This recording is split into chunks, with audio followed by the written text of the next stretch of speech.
Pernah nggak kamu ngalamin mesen satu jasa gitu, tapi hasilnya ngeselin, nggak memuaskan? Bisa jadi itu karena memang jasanya, produknya itu jelek, atau mungkin ekspektasi kamu yang nggak connect. Nah, contohnya seperti ini. Misalnya kamu punya satu brand misalnya gitu ya, punya brand yang ceritanya mau dibangun brandnya. Kemudian dari mulai awal pengen dibikin logo gitu. Untuk bikin logo itu kamu kontak satu desainer lah seperti itu.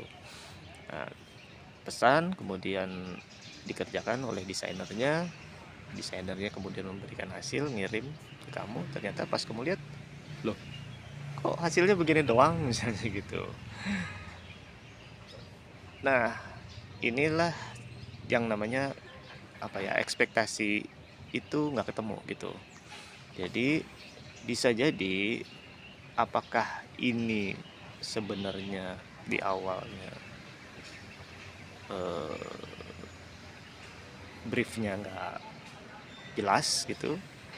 Kedua, mungkin waktu di tahap revisi itu kurang clear juga, revisinya maunya seperti apa gitu.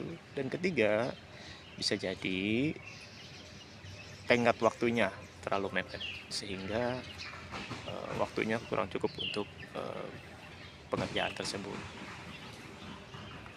Jadi banyak pekerjaan jasa yang kesannya gagal itu sebenarnya bukan karena hasilnya yang jelek.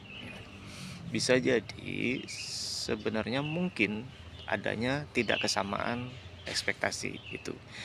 Nah, inilah yang dinamakan service gap, yaitu adanya perbedaan dari yang dijanjikan, kemudian yang dikerjakan, dan juga yang dibayarkan.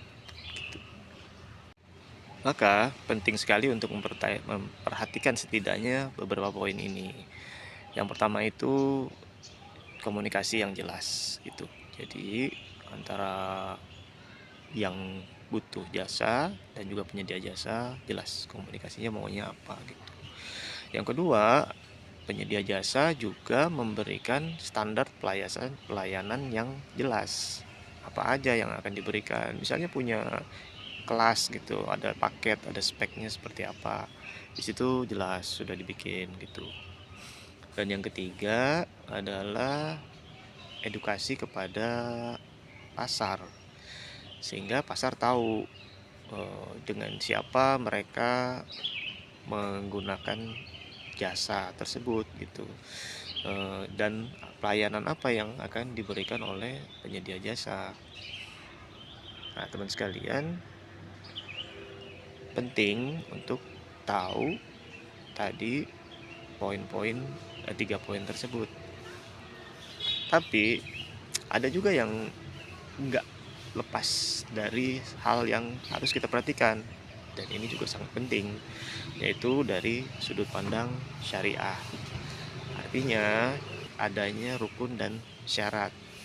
Kenapa? Karena dalam transaksi ini tentu tidak terlepas dari rukun dan syarat. Dalam hal ini transaksi jual beli jasa gitu ya. Jual beli jasa itu bisa dibilang dalam syariah ini adalah ijaroh.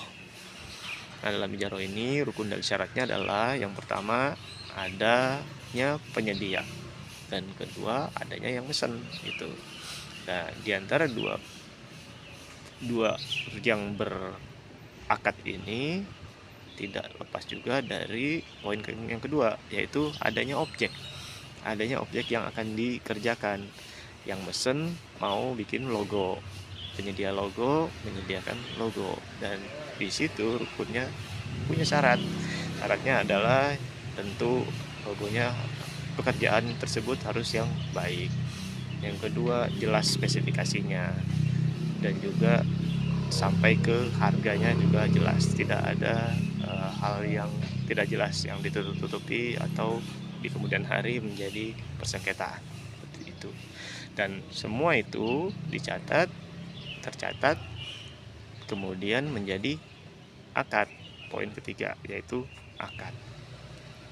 Nah, ini untuk menghindari tadi adanya service gap, adanya ketidaksesuaian ekspektasi seperti itu.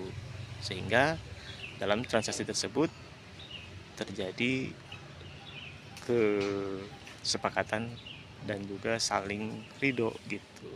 Sehingga ya apakah itu hasilnya bagus atau tidak itu dari awal sudah bisa dikomunikasikan. Itu teman sekalian. Nah, dalam kasus yang tadi, misalnya kamu pernah ngalamin seperti itu tadi, ya itu siapa yang salah? Itu kita bisa lihat. Gitu. Berarti siapa yang salah nih? Apa yang order? Apa yang bikin? Apa penyedia jasanya? Seperti itu. Atau teman sekalian ada yang punya pengalaman lain, silakan boleh di-share juga. Mudah-mudahan bisa jadi manfaat buat kita semua, jadi pengalaman sehingga usaha kita makin benar, makin lancar, dan juga sukses terus bawa keberkahan. Oke, terima kasih. Sampai ketemu. Assalamualaikum warahmatullahi wabarakatuh.